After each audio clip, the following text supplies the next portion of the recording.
Welcome back to the show, everyone. Today, I have a topic. This is the Champion Forum It podcast. might take some of you by surprise. The forum for a little leaders, bit of off the champions, beaten path of dreamers. leadership, maybe not a mainstream leadership topic. And look, this topic may even make some of you a little bit uncomfortable and take you maybe out of your leadership norms. But I think it's a topic worth talking about. I'm going to start by giving a quote by Dr. Martin Luther King Jr. in celebration of Dr. Martin Luther King and, the day that we recently celebrated as of the release of this show, that I think sets the table very well for our discussion today. He once said, "We must develop and maintain the capability to forgive.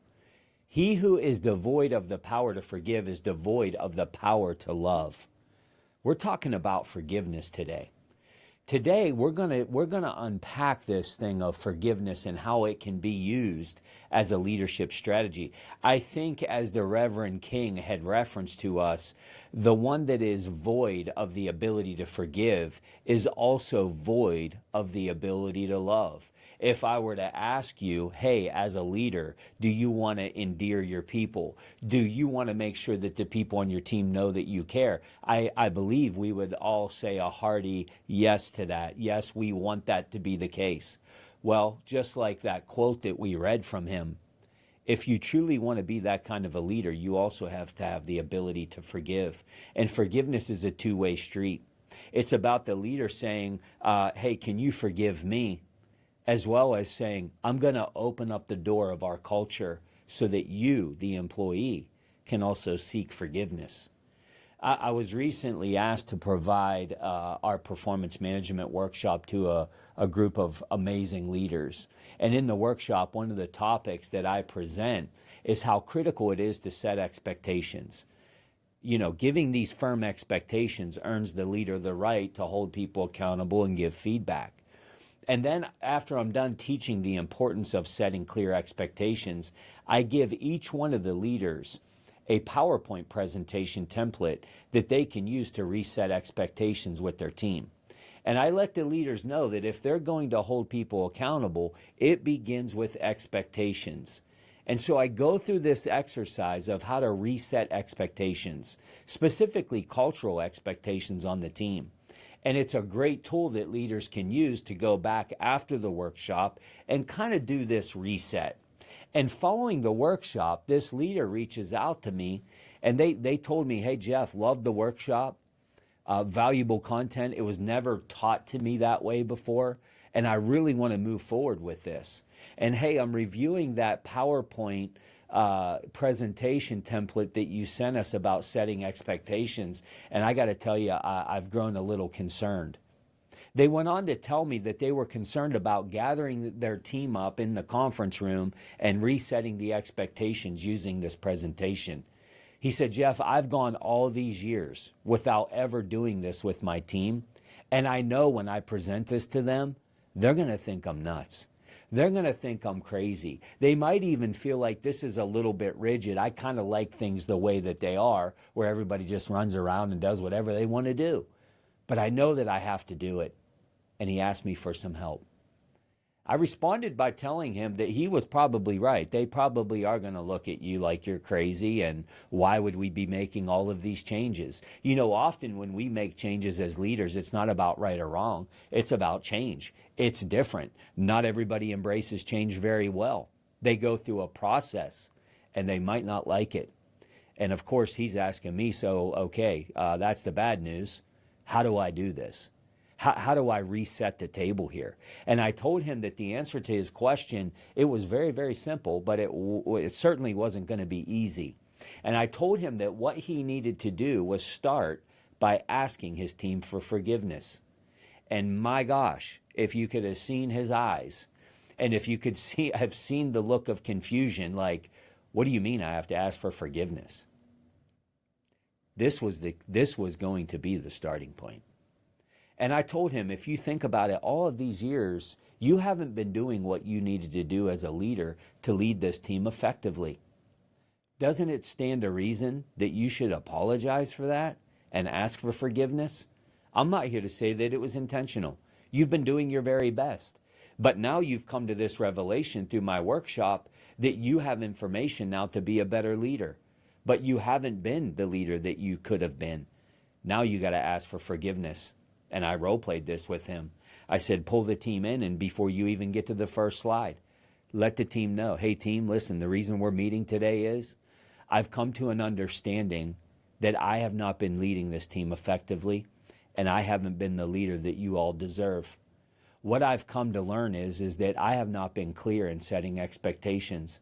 And I think if there's one thing that a leader owes their team, and that I owe you, it's to be very clear with what's expected. And I have failed in doing that. And I'm hoping that I can get your forgiveness. And to redeem myself, I wanted to give a reset today. And I wanted to give clear expectations that I know is not going to only help our team, but it's going to help us as individuals to win. This leader executed. He went all in on my suggestion. He follows up with me and told me the feedback that he got was overwhelmingly good. He said it was almost like some of the people on his team almost came to his rescue. There was a high level of empathy for him, and that they admired his willingness to kind of, in front of everybody, fall on the sword. You see, the lesson in this is that sometimes being humbled, it means asking for forgiveness. It says, I'm willing to have leadership humility. So make no mistake about it, forgiveness is indeed a leadership strategy. And for the leader that is listening, that's the perfectionist, me being one of them with you, this is getting uncomfortable for you even hearing this probably. You might even just be letting it go in one ear and out the other. Like, yeah, this all sounds good, and I'm sure that's going to be good for some people, but I'm not the one. I'm not the one that's going to stand up in front of everybody and say, I'm sorry. And if you're that leader that's listening, that has the mentality that, hey, nobody's ever going to see me sweat. I'm going to be chest out, head high. Well, you're also the one reaching for the stop button and moving on to the next podcast that you need to listen to because you don't want to come and face this music. But before you stop listening, I think you should hear me out, because there's something powerful that could take your leadership impact to a whole nother place. And I'll tell you the same thing that I said to that leader. It's simple, but it's not easy. So often, and look, my hand is raised high, we let pride get in the way. We let ego in the way. We want to have this very confident, tough posture, exterior about us as leaders. You know, I want people to know that I'm fully composed, and, you know, asking for forgiveness would seem like a sign of weakness. Well, what if I go down this way and it's perceived as soft and fluffy and people start taking advantage of me? Don't let people take advantage of you. You know, with forgiveness also comes this expectations, but also comes this level of accountability. Every leader needs to have healthy boundaries that aren't to be crossed. Now, when you go down this road of quote unquote soft and fluffy, the likelihood of people testing the boundary is going to increase. Hold the line, hold the boundary.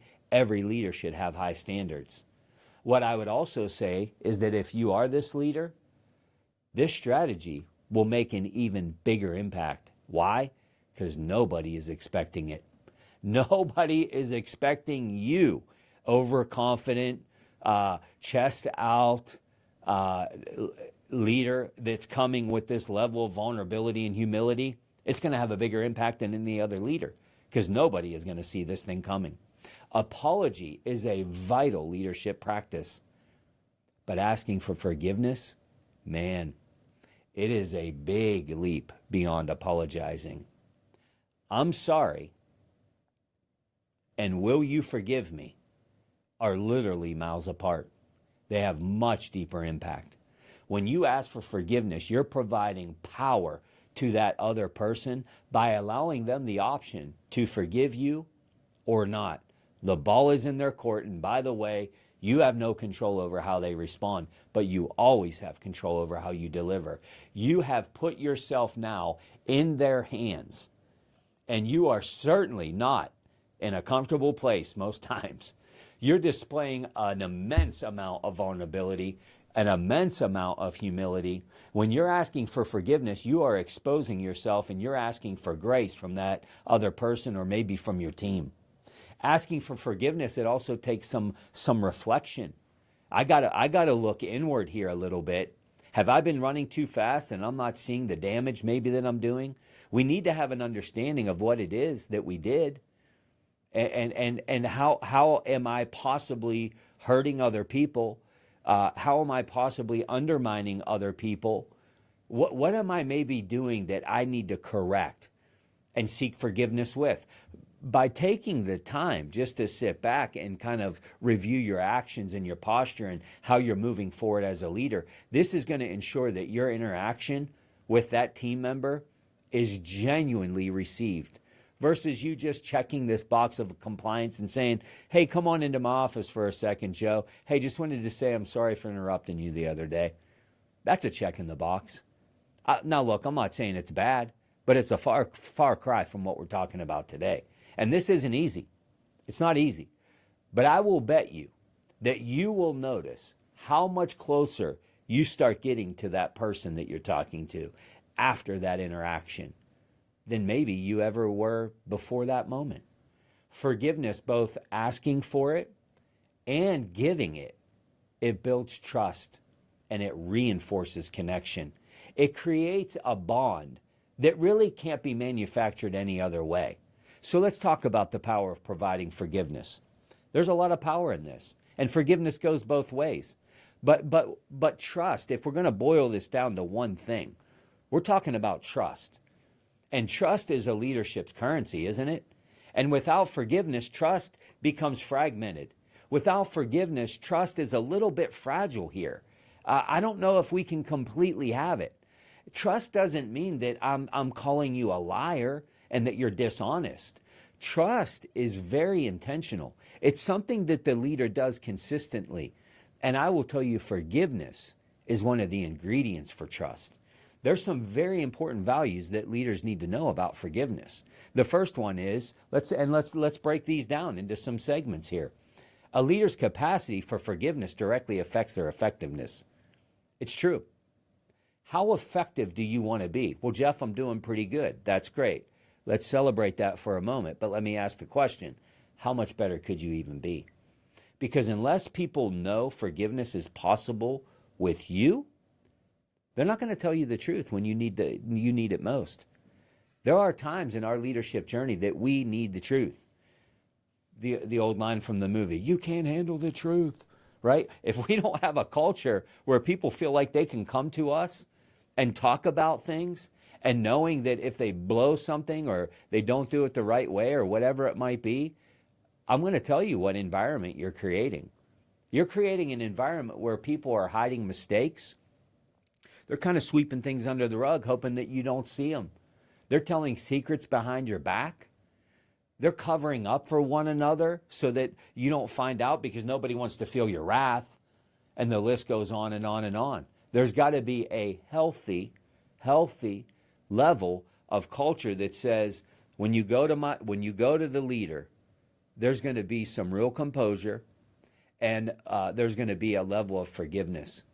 Now, I'm not saying create an atmosphere where everybody can just act like morons and do whatever they want whenever they want, and there's always going to be a level of forgiveness. Well, there also has to be a level of accountability. Both can work hand in hand. Forgiveness is only the beginning, though. This is just the infancy of the journey, which is a great way to start. Redemption. Redemption is truly the prize. Maybe you've experienced this where you blew it and a leader came in and said, hey, there, don't be so hard on yourself. And they redeemed you back to your confidence. People need to know that there is a path to redemption when they make a mistake. It's not just about getting back in the good graces of a leader. Redemption is as much about helping those that you lead to restore their integrity with you as it is with themselves. And look, if you're listening, it's likely that you're a competitor, that you like to win. I can tell you, there have been times that I've blown it. And I thought to myself, I'm never going to get back in the good graces of my boss. And even if it was like it seemed okay with them, I would let this thing fester in me for weeks. It would affect my ability to perform. And when we don't have this level of forgiveness followed by redemption and this restoration almost that comes from a leader, you may have employees that are out going through the motions, but inside they're literally dying because their confidence is shot. And in essence, whenever we restore and redeem after we forgive somebody, what we're doing is we're reinstilling that confidence into them. And confidence is a superpower for the teams that we lead, for the people on our teams. One of my favorite quotes, it's from Marcus Garvey, and Marcus Garvey says, if you lack confidence in self, you're twice defeated in the race of life. But with confidence, you have won even before you begin. And I believe this. I believe this. If you break down this quote, basically what he's saying is the person that moves forward with confidence is going to be tough to beat. They're not going to lose much.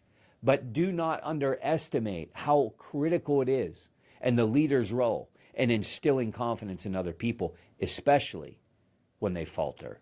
Without this, we run the risk of people leaving the company even because they feel defeated and they know that they're never going to regain your approval. Whether it's true or not, it could be their narrative. They will take the position of, you know what, why bother? Why even bother? I'm never even going to get the pay raise that I needed now. Performance reviews are coming up and I blew it at the last minute. I'm never going to get promoted now. I really wanted that promotion and I'm never going to get it now because of the mistake I made. So you know what? I might as well leave. Whether that's true or not, it's a narrative that some people could be creating. When we help our people find redemption, not only do we save them from leaving, which is great, but ultimately we're helping them grow through this mistake. Because we know that failure is inevitable. Making mistakes is inevitable on the road to reaching your fullest potential. But that's where the leader comes in. The leader says, look, what you did isn't who you are. It's what you did, but it's not who you are. Let's retool here. Let's recalibrate. Let's go at this thing again. You see, forgiveness, it provides a degree of freedom, offering this clear path to redemption. It gives you the opportunity to regain your trust in them, but more importantly, it gives them a path to regain their trust in themselves. This is when the real dynamic of growth happens. This is where self-confidence is developed. This is not only good for them, but I assure you that it will make your leadership brand super attractive. This is the kind of stuff that legacy is built on. This level of leadership intimacy. Intimacy, Jeff. Well, you obviously don't know what kind of leader I am. You know, I aim and then I shoot. I shoot and then I aim kind of leader. I'm moving fast. I don't want to be an intimate leader. I didn't say you have to be soft and weak. But I will tell you this, the leader that makes this level of connection will be the leader that makes the biggest impact as well. Here's the other thing too. It fosters risk-taking and adaptability in the workplace that you lead. The last thing that any leader wants on their team is a group of people that are just, quote unquote, playing it safe. We don't need this. We don't want this. This kills growth. It kills innovation, which, by the way, comes from the front line. Innovation comes from the front line, not from you, the leader, most times. I'm not saying you don't have good ideas, but if you want real answers, it's going to come from the team. If people are fearful that they're going to feel the wrath of you, the leader, they're going to be less willing to take the necessary risks that are going to move your organization forward. This is not just a way to kill innovation, but this is also a great way to kill morale. Because why? You're stagnant. Nothing new ever happens. It's kind of Groundhog Day. Groundhog Day will kill morale. Nobody's showing up to just rinse, repeat, just do your job. No, when you create this level of innovation and people just not playing it safe, they're willing to take risks. I will tell you, if that's an environment that you desire, it's going to have to come on the heels of a leader that's willing to forgive and seek forgiveness. When the leader is tactful at forgiving, it allows others to make mistakes without judgment. This is the environment we need. Now look, healthy accountability, healthy discipline, healthy performance improvement plans, I'm here for all of it. But as a result of creating this culture, you're going to see a lift in productivity, you're going to see a lift in engagement. All of this stuff is going to increase. This forgiveness thing can be difficult for so many leaders, which is exactly why I'm talking about it. Our ego gets in the way. We cringe at the thought of saying, I'm sorry. Oh, that big S word. Oh, you know who you are if you're listening. You hate it. Matter of fact, forget about the teams that you lead. You're not even doing this at home. And I will tell you, there's something powerful with this ability to seek forgiveness. By the way, the greatest leadership title that there is the one that you carry at home. This is not just a workplace, teaching here today. This is good for every area of our life. Sometimes we believe we're in the right, and therefore we just feel justified in not asking for forgiveness. I'm not saying I'm sorry. I'm not going to ask for forgiveness. I'm right in this. Let me make it very, very clear from my journey. Forgiveness is not about who's right or wrong. Get over that. It's not admitting fault even sometimes. Forgiveness is asked and given because somebody's hurt. Somebody on the team is hurt. You're hurt. You hurt somebody. It really doesn't matter. We're not trying to be right. Great leaders are always very interested in what's right. The greatest leaders will realize that the ability to forgive and seek forgiveness, it's empowering. Is it difficult? No question about it. But for the leaders with the courage and the conviction to walk out this path, it becomes both liberating and powerful, and it will absolutely increase your leadership impact. So as we close out this segment, here's my question to you, listener. Who do you need to seek forgiveness with? How have you done in forgiving other people? And most importantly, what will you do to be intentional to improve? Because I promise you, you and I both know the opportunity to execute on this is everywhere. I want you to know that everybody here on the Jeff Hancher team, we're cheering for you. We want you to become the best leader that you can absolutely be. We know that you are chasing potential, and we want to give you every resource that we can to support you. If we can ever serve you in any way, make sure you don't hesitate to reach out to us at info@jeffhancher.com. Until next time, seek forgiveness and keep turning that pressure into potential. The Champion Forum Podcast with Jeff Hancher. Lead, inspire, win.